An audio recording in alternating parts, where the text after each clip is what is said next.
Hello and welcome back to our long-awaited episode to Untangle.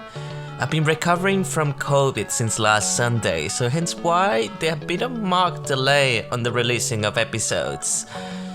I'm happy to announce that I've been evaluating the statistics through this podcast, and we have recorded over 87 streams from many different listeners from all over the world. Thank you everybody as well for whoever provided me support and feedback. We still go a long way into improving this podcast.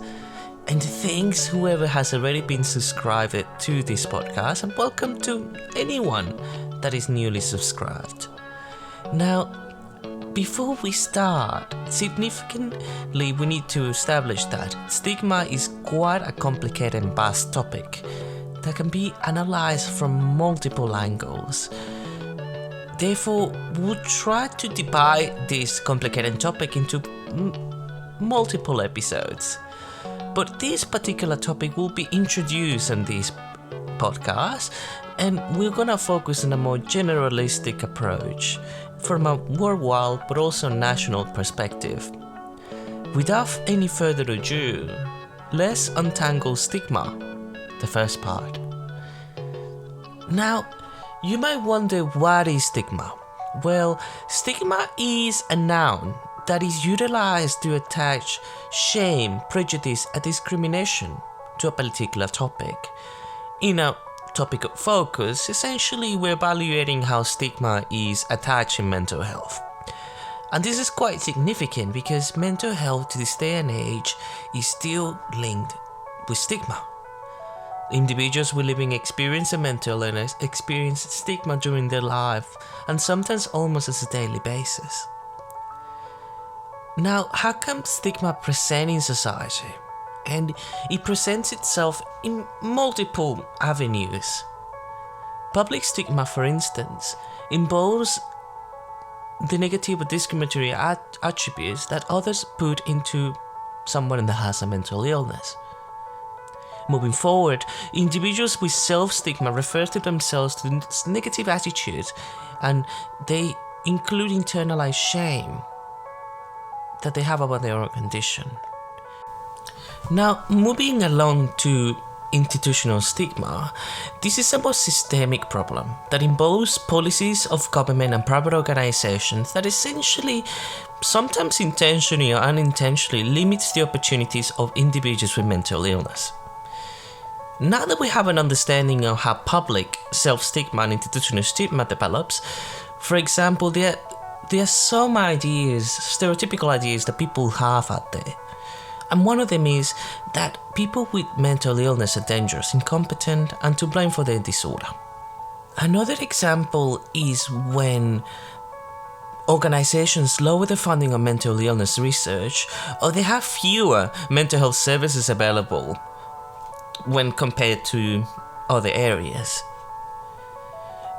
Now, moving along, in my clinical experience, this is quite interesting to see because this stigmatizing, discriminatory views of someone sometimes presents itself during junior clinicians' initial experience, and they already inherit these views from society, and having to essentially see them transform from the stigmatizing views to a more recovery-orientated practice always brings me joy.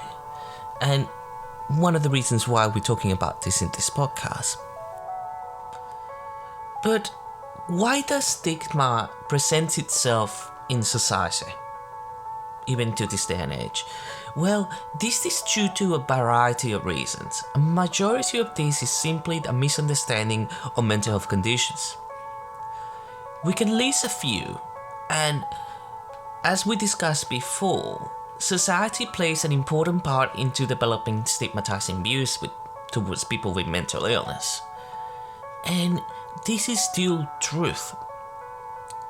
An Australian study has found that the news continue to have a significant factor in influencing these stigmatizing, discriminatory views of mental illness, because often when concerns are raised about stigma, they are often dismissed and avoided as they feel that this will cause in society a lot of overreaction, or might be quite difficult to talk about.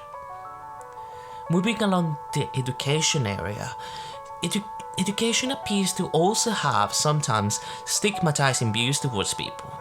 For instance, the study highlighted that there was a particular student that ended up going to hospital for mental health services, and the counselor from the student support services was not supportive, which did not consider the special considerations that the student had at that time, which ended up on the student deferring.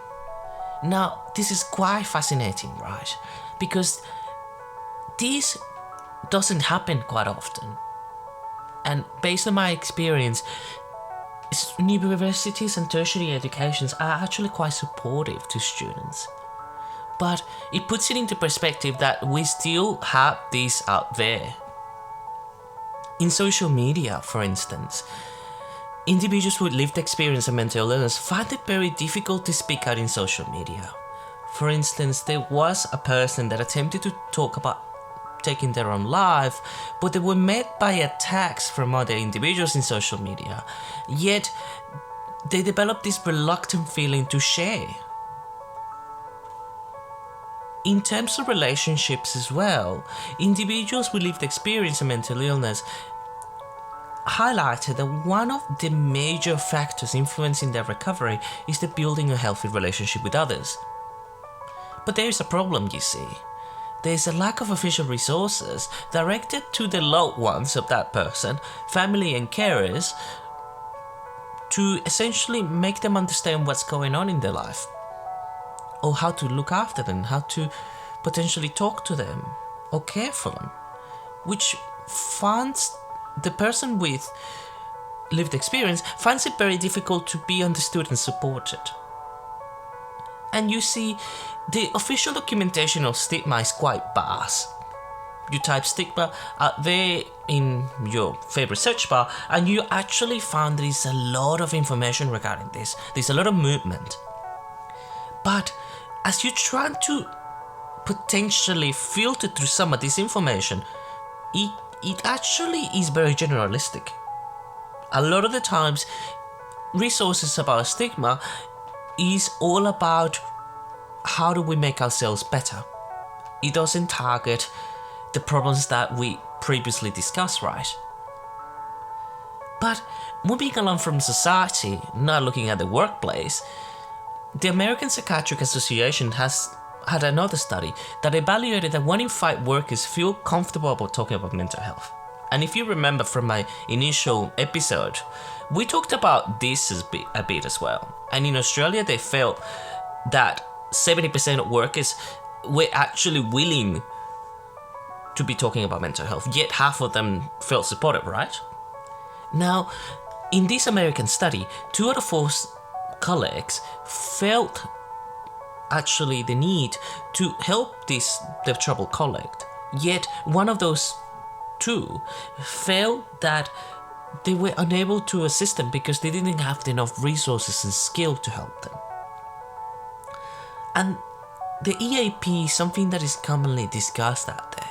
An EAP, for the people that don't know, is essentially is a program that is directed to employers to essentially pass on to their employees, and is essentially counseling that assists them with dealing with the workplace stresses, issues affecting mental health, emotional well-being, and family issues, and so on.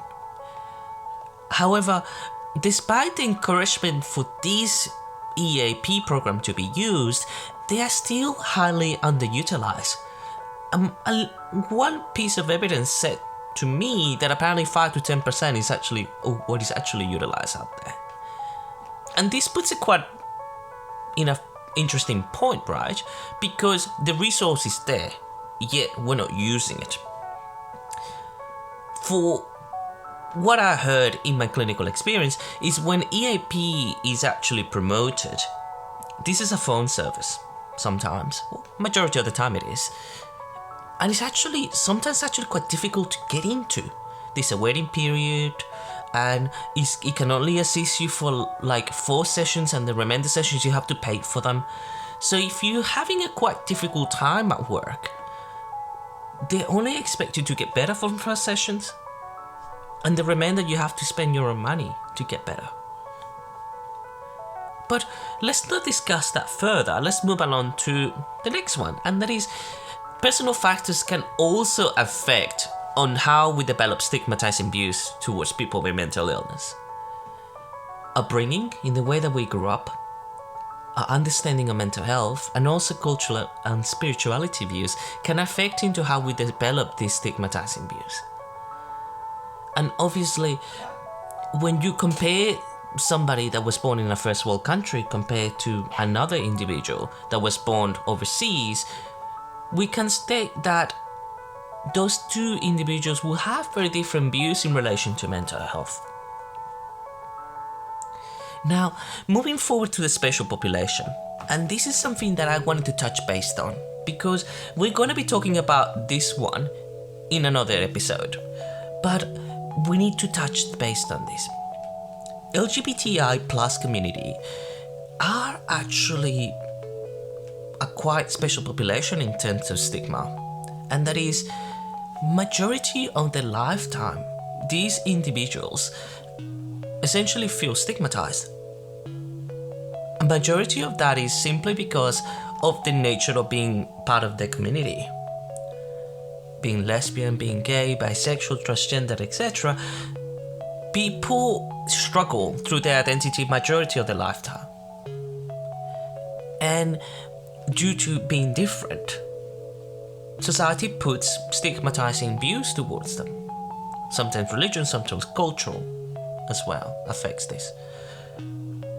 And now, if you remember from the very first episode, we talked about how these individuals are actually at risk of developing mental health problems. Now, you have a bit of a double problem now. When somebody with inherently stigmatizing views of themselves now tend to develop mental health problems, that puts even more pressure and more stigma upon themselves. But this is to be discussed later on. Now, people from culturally diverse backgrounds, as we discussed previously in the personal factors of developing stigma, is actually quite interesting view on this. People from Asian countries, not often, but sometimes, can have particular stigmatizing views towards mental health. And they feel that this is a family business sometimes. They feel that this is nothing to be discussed about out there, and we should hide it. We should be ashamed of this. And this obviously plays a factor of how we develop stigma during our lives, because if we grew up in this particular environment, we inherently gather these views. Now, for individuals from non-speaking English background, for instance, looking at a more Australia view, a lot of the times they don't reach out for help. And you wonder why. Obviously, there's multiple reasons. One of them is there's a monetary factor when it comes to mental health that is actually quite expensive. And a lot of the times, these individuals do not have the fund to help them with this. But also, those stigmatizing views that we talked about it before further restrict them from getting the help they actually need. And this is the problem, you see. Individuals from non-English speaking background are more at risk of having complicated problems with mental health. And we'll talk about specifics and all of the rest of it later on in that separate episode, but I wanted to discuss that a little bit. Now, Aboriginal and Torres Strait Islander population is another one that I wanted to talk about. And that is, there's still a health disparity. We have to highlight that, and we have to understand that there's a health disparity at this moment in time with the Aboriginal and Torres Strait Islander population. But we're obviously doing a lot in terms of closing the gap.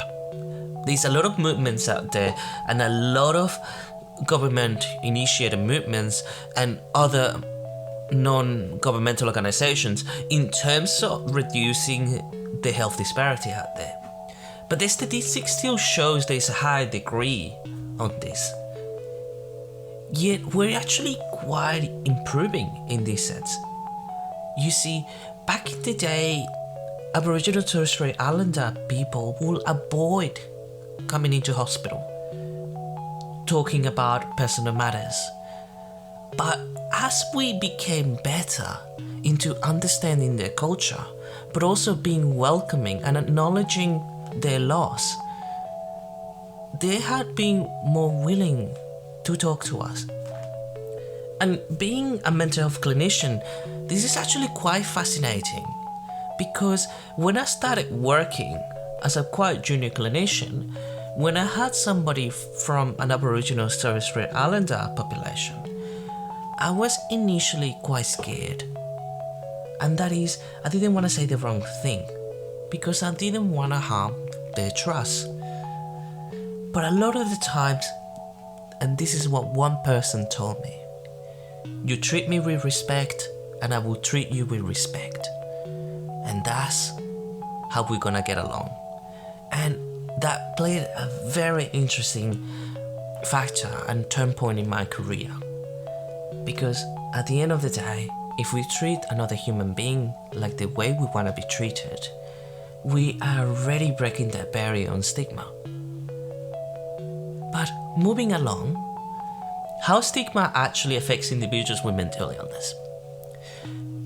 There's obviously multiple ways on how this can affect someone's life, but in a personal perspective, stigma can increase the feelings of hopelessness, worthlessness, and suicidality, which leads to the individual with living experience of mental illness to have decreased opportunities in finding a job, an increased level of difficulty when maintaining relationships with friends, family, and romantic partners, but also it plays a factor about the quality of life.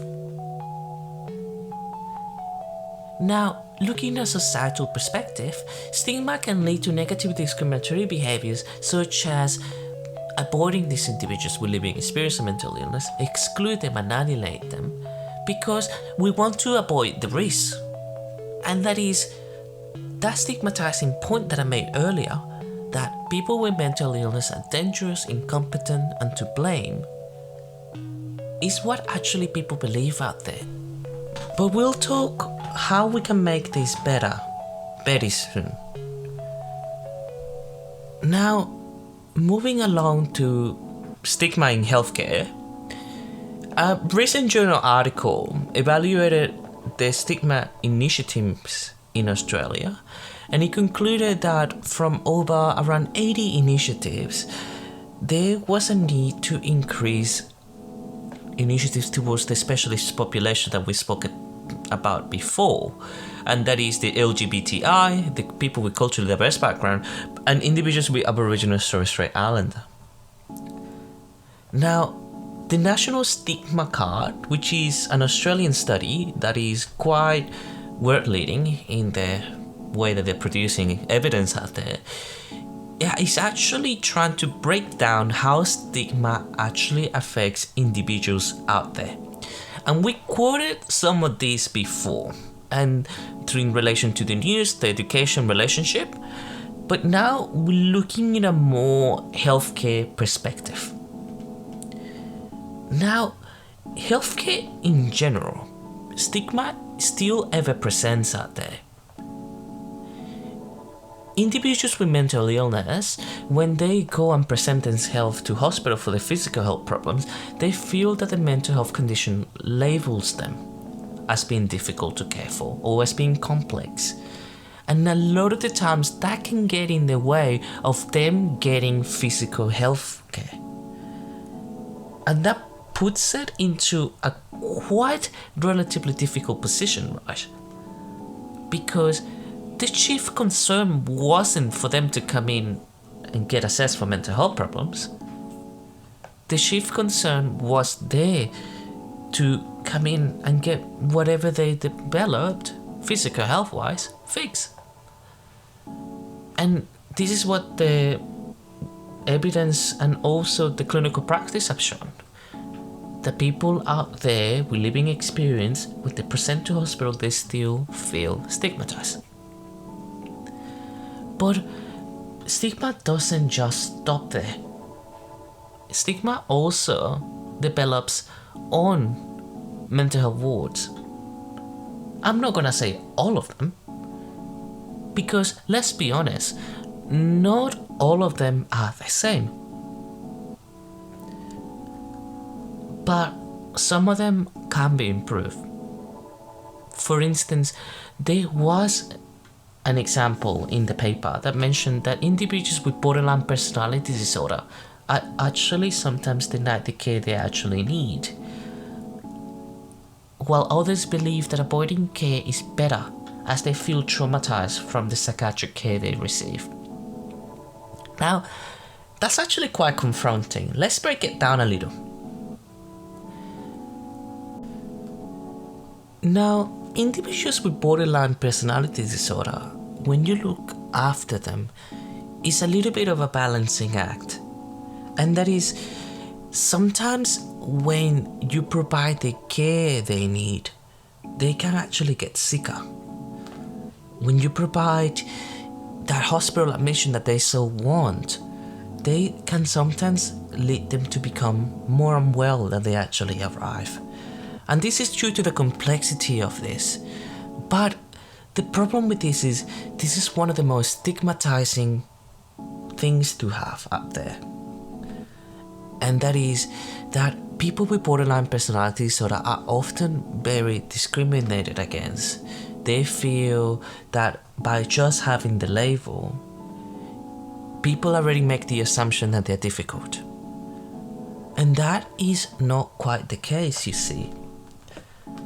Consistency is something that is really what they need. Consistency and being communicated and cared for is truly what they essentially need to get better. But obviously this person that reported this on this study didn't feel that. And I can speak to the truth that hospitals out there don't just simply deny people's care, we actually provide them with a better plan. We recognize that potentially coming into hospital might not be what they need, and potentially what they actually need is to stay outside at home with their loved ones and being supported in the community from other mental health clinicians. But the problem that arises from this is when this is often not communicated, or when the patient is not involved in this conversation, they feel that they are not being looked after. So the basis on this is that as much as we do our best job, if we don't involve the poor soul in this, what's the purpose? Now, in relation to why people avoid care because they feel traumatized in relation to the psychiatric care, is that sometimes in order to make people better, you have to do things that they don't like, and that is giving them a medication that they might not want to take, and they can be in denial due to the complexity of their mental illness at that time. And sometimes you have to do very uncomfortable decisions within respecting their human rights, managing to give them this medication one way or another.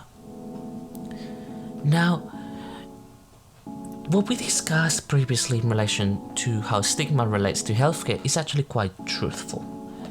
Is how it's happening out there. But the reason why this still occurs, because we're not a perfect world, is that the recent deinstitutionalization from the late 1950s, as psychiatric care moved away from institutions and more towards the community, we still got a long way to go from this, and practices from the olden ages, as so they call it, they are no longer used anymore. And whatever is being used is being replaced with a more collaborative, trauma-informed and recovery-orientated care. And this is unfortunately a little bit of a teething problem, what we highlighted before. But now, sure, it's a matter of time for stigma to get better. But what can we do about it now? And the thing is, you already made the very first step into improving stigma or reducing the amount of stigma that is attached to this topic, and you're actually already gaining an understanding of mental health conditions, or you're open for the idea that essentially would reduce your discriminatory views that you already inherently might have, but you might not even realize.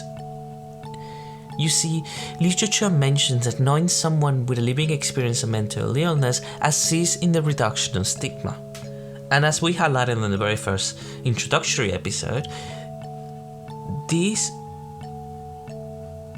literature out there highlights that there is a lot of people out there with potentially mental health problems, and you might not even realize. 2 out of 4 Australians are at risk of depression, and then 4 out of 4 experience some depression at least once in their life. And this puts it into perspective that mental health does not discriminate. Now, we need to start developing the idea that not everything that we believe out there and that we read and that we hear of is truth. We should actually go along and develop our own search so we can make an informed decision into what perspective to develop. And hopefully they're not stigmatizing. Focusing on more governmental organizations or mental health organizations in relation to stigma might be more beneficial than looking at some other literature. Now, talking about this to your mental health practitioner or your healthcare practitioner can also assist in reducing the stigmatizing views.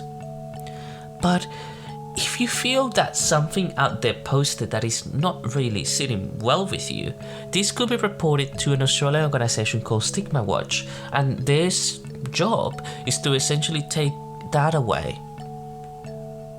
But this is something that I wanted to talk about, and that is, if you're interested to learn about mental health, there is a course called Mental Health First Aid, and it's run by multiple organizations out there in a relatively affordable price that can be an adjunct to your regular physical first aid. It's very inexpensive, and it assists into you not being that 2 out of 4 colleagues that felt that they couldn't help the trouble colleague, or that 1 out of 4 that felt that they didn't have the resources to help the colleague. Because it will equip you with the basic skills to recognize when somebody's going through a tough time, but also how to assist them. And you see, this is sometimes even funded by your workplace, so you're more than welcome to talk this to your employer. But that brings us to our conclusion.